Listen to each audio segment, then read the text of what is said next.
Seguro que pensamos en el violonchelo y nos viene a la cabeza ese sonidazo solista, ¿verdad? Pues no siempre fue así. Hubo un tiempo en que su trabajo era mucho, pero que mucho más humilde. Era como el pilar invisible de la orquesta. Hoy vamos a ver justo eso, cómo se rebeló para encontrar su propia voz en pleno barroco. Y esa es la pregunta del millón, ¿no? ¿Cómo es posible que un instrumento que está ahí, de fondo, de repente dé un paso al frente y se robe todo el protagonismo? Pues venga, que vamos a descubrirlo. Es que, si lo pensamos, la historia del cello es una lucha constante entre dos papeles. Por un lado, ser el cimiento, la base que sostiene todo el edificio musical, y por otro ser la voz que canta la melodía desde el tejado.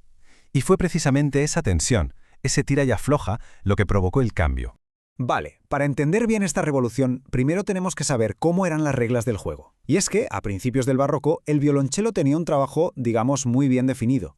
Y ya os adelanto que no era el de ser la estrella del espectáculo. Su papel estaba metido en una cosa que se llama el basso continuo. A ver, para que nos hagamos una idea, es como el chasis de un coche. El cello, normalmente junto a un clavecín o un órgano, ponía toda la base, la estructura armónica. Y encima de eso ya se podía montar todo lo demás, la melodía y los adornos. Y aquí está la clave de todo, ¿eh? Su tarea no era cantar, para nada, era sostener. Pensemos en una orquesta de hoy. El primer violín se luce con la melodía principal, ¿no? Mientras el segundo a menudo está ahí rellenando, dando cuerpo al sonido. Pues ese era, básicamente, el día a día del violonchelista de la época. Pero claro, como en toda buena historia, algo estaba a punto de cambiar. Y ese algo ocurrió en una ciudad de Italia, Bolonia. Se convirtió de la noche a la mañana en una especie de laboratorio musical. El sitio perfecto, vamos, para que el violonchelo empezara su pequeña gran rebelión. Es que en Bolonia se juntó todo. Fue la tormenta perfecta. La Basílica de San Petronio, aquello no era una iglesia cualquiera.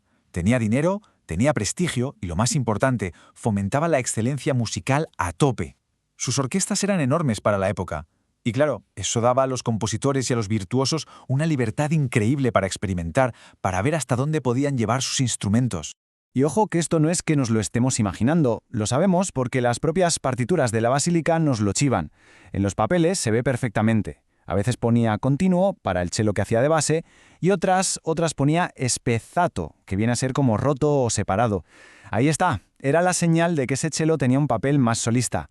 Estaban, literalmente, escribiendo sobre la marcha las nuevas reglas para liberar al instrumento.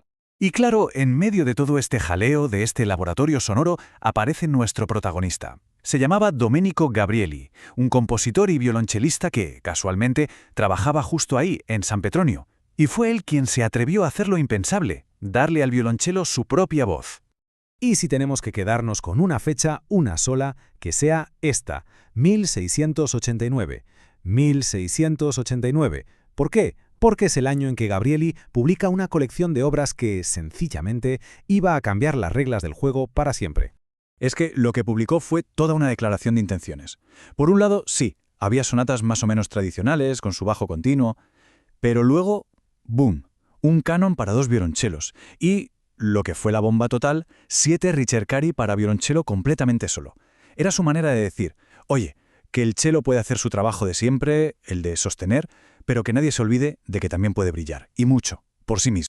Vale, una sugerencia si escuchamos esta pieza. No hay que volverse locos buscando cuál es la melodía principal y cuál el acompañamiento. No va de eso, va de escuchar el diálogo, cómo las dos voces se van entrelazando, se responden. Es de verdad una conversación entre dos iguales. Pero claro, tener la idea es una cosa, llevarla a la práctica es otra muy distinta. Hacían falta herramientas, tanto musicales como técnicas, para que esta revolución funcionara. Y es que darle una voz solista al violonchelo no era una tontería. Significaba repensarlo absolutamente todo, desde cómo se escribía la música en el papel hasta la mismísima tecnología del instrumento. Y aquí vemos la diferencia brutal en la forma de escribir. A ver, la música para el bajo continuo es funcional, está ahí para servir a la armonía y punto. Pero los ricercari de Gabrieli, eso es otro mundo. Son retóricos. El violonchelo está contando su propia historia. Tienen una estructura súper libre que suena casi como si el músico estuviera improvisando, aunque en realidad está todo perfectamente escrito. Toda esta nueva forma de escribir solo fue posible gracias a avances tecnológicos, a un kit de herramientas nuevo. Vamos a verlos. Primero, las cuerdas. Se empezaron a usar cuerdas entorchadas, o sea, con un hilito de metal enrollado. Resultado, una claridad y una definición en las notas graves que antes era impensable. Segundo, la postura. Ojo que aquí no había pica, esa punta que se apoya en el suelo. El cello se sujetaba con las piernas, al estilo da gamba. Y tercero, la afinación. Experimentaban con afinaciones raras, alternativas, lo que se llama escordatura, que de repente les permitía tocar acordes y combinaciones de notas que antes eran sencillamente imposibles. Para que nos hagamos una idea de lo de la postura, el contacto directo del cuerpo del músico con la madera del cello lo cambia todo. La forma en que vibra el instrumento, cómo responde, es completamente diferente. Y no es que fuera mejor o peor que con la pica que conocemos hoy, cuidado, era un sonido y una sensación distintas que abrían la puerta a un mundo nuevo de expresión. Mirad, para entender de verdad el salto al vacío que dio Gabrieli, vamos a hacer una pequeña comparativa.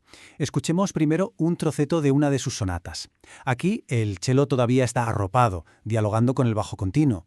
Tiene, por así decirlo, su red de seguridad. Y ahora, el gran salto. Escuchemos uno de sus ricercari. Aquí ya no hay red de seguridad, nada. El violonchelo está completamente solo, desnudo. Él solito tiene que encargarse de todo, de la melodía, de la armonía, del ritmo. Es autosuficiente. Esta es la prueba definitiva de su emancipación. Entonces, ¿cuál fue el impacto real de toda esta revolución silenciosa que empezó allí en Bolonia? Pues vamos a ver qué legado nos dejó Gabrielli y compañía. Si tuviéramos que resumirlo, nos quedaríamos con 3 ideas clave. La primera, Gabriel le dio al violonchelo su primer gran repertorio como instrumento solista. Punto. La segunda, el ambiente musical de Bolonia fue el caldo de cultivo, el catalizador que lo hizo todo posible. Y la tercera, la tecnología, las cuerdas, la postura, todo eso fue la llave que abrió la puerta a este nuevo universo sonoro. Y este es el camino que se abrió a partir de entonces. Gabrieli, en 1689, planta la semilla, demuestra que se puede hacer. Y unas décadas más tarde, ¿quién recoge el testigo? Pues nada menos que Johann Sebastian Bach. Él coge esa idea y la lleva a su máxima expresión con sus famosísimas suites, que son, la cima absoluta del repertorio para violonchelo solo. Y esto nos deja con una idea bastante potente, creo yo. A menudo pensamos en las grandes obras maestras como si hubieran salido de la nada, como un acto de genialidad aislado. Pero la realidad es que casi siempre se construyen sobre los hombros de gigantes, sobre el trabajo de pioneros. Las suites de Bach son la cima de la montaña, sí, pero fue Gabrieli quien se atrevió a dibujar el primer mapa para poder escalarla. La historia de la música está llena de momentos así, de instrumentos que, de repente, encontraron una nueva voz, muchas veces gracias a pioneros que hoy casi nadie recuerda. Así que la pregunta que nos queda en el aire es, ¿cuántas otras revoluciones como esta se esconden ahí fuera, a plena vista, esperando a que alguien las descubra?